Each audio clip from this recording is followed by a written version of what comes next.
राजधानी दिल्ली में इन दिनों उत्तराखंड निवास भवन का निर्माण कार्य चल रहा है। मुख्यमंत्री पुष्कर सिंह धामी भी दिल्ली दौरे पर थे। इसी दौरान उन्होंने निर्माणाधीन भवन का निरीक्षण किया। मुख्यमंत्री ने कहा कि निर्माण कार्य गुणवत्ता बनाए रखते हुए तय की गई निर्धारित समय सीमा में पूरा करना सुनिश्चित किया जाए। मुख्यमंत्री पुष्कर धामी द्वारा उत्तराखंड निवास के नक्शे का अवलोकन करते हुए भवन के सभी प्रावधानों की विस्तृत जानकारी ली।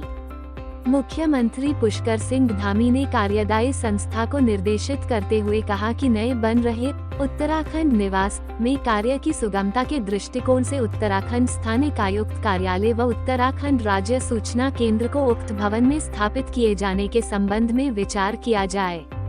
उल्लेखनीय है कि 3 गोपीनाथ बारदौलाई मार्ग चाणक्यपुरी नई दिल्ली में जून 2020 से उत्तराखंड निवास का काम शुरू किया गया।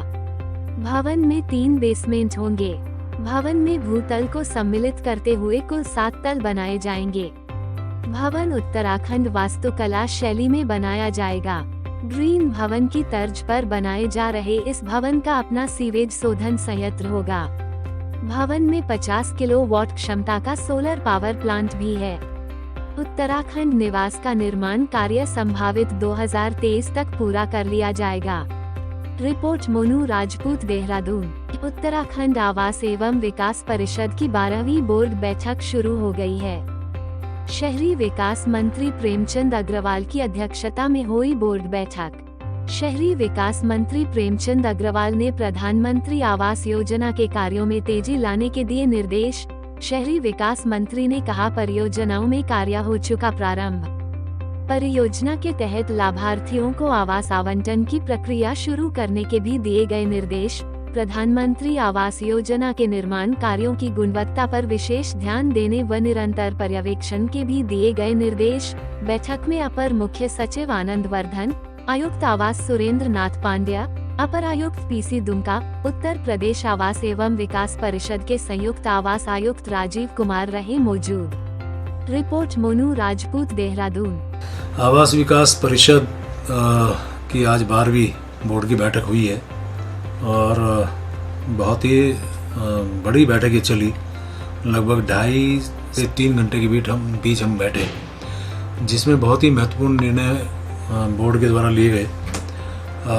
चूँकि हमारे यहाँ पीएम आवास योजना बहुत समय से चली आ रही है, तो उसको बहुत तेज़ी से करने के मेरे द्वारा एक अध्यक्ष के रूप में निर्देश दिए गए। और जिन परियोजनाओं का काम शुरू हो गया है और उसमें किस प्रकार से हम लाभार्थियों को लाभ दे सकते हैं, ये भी इस बैठक में निर्णय हुआ है कि उसमें तेज़ी लाने का प्रस्ताव हम लोगों के द्वारा पारित किया गया। क्योंकि अंतोगत्वा हमें प्रधानमंत्री आवास योजना का जो मूल उद्देश्य है वो उनको लाभ देना है। इसी प्रकार से हमारे यहाँ जो ये निर्माण कार्य चल रहे हैं उसमें वो काम समय से भी हों और गुणवत्तापरक भी हों, इसके लिए विशेष रूप से एक निर्णय हुआ है। और उसमें चूँकि वेब कोस्ट के इंजीनियर्स उसमें वहाँ रहेंगे, ये भी निर्णय हुआ है ताकि गुणवत्ता का साथ साथ ख्याल रखें। और इसमें ये भी साथ साथ तय हुआ है कि कुछ हमारे यहाँ टाउनशिप योजना और दूसरी योजनाओं के लिए मेरे द्वारा पिछली बार भी कहा गया था, तो उसको हम कैसे डेवलप कर सकें, उसके लिए हमारे कमिश्नर जो आवास के आयुक्त हैं उनको एक तरह से निर्देशित किया कि उसको जल्दी से जल्दी काम को गति में लाए। और जो हमारी कैसे राजस्व वृद्धि हो सकती है, इस पे बहुत विशेष रूप से फोकस हुआ। हमारे कुछ आवास विकास के संपत्तियां हैं, उनको कैसे हम लोग लाभार्थियों को दे सकें, कहाँ किस प्रकार की अड़चन आ रही, उसमें कुछ स्थानों पे तो हमारे यहाँ कमिश्नर आवास को उसके लिए अधिकृत किया गया है। साथ में हमारे यहाँ आज इस बार उत्तर प्रदेश के अधिकारी भी मौजूद थे, तो उनके स्तर से जो मामले हैं उसको भी शॉर्ट आउट करने का निर्णय हुआ। और अच्छा लगा कि जो हमारे यहाँ ऐसी संपत्तियां हैं जो पहले उत्तर प्रदेश आवास विकास परिषद में थी और उसकी धनराशि जमा करने के लिए 3 माह का हमने टाइम दिया है। और साथ साथ जो हमारे ऐसे आवंटी हैं जिन्होंने आंशिक भुगतान किया है और किसी कारण से वो रजिस्ट्री नहीं हो पाई, तो हमने उनको 6 माह का टाइम दिया है। और यदि वो अपना एक मुश्त करना चाहें तो 3 माह में भी वो करा सकते हैं, ये भी हमने उसमें कहा है। और उसमें 2% की छूट देने की भी बात की है।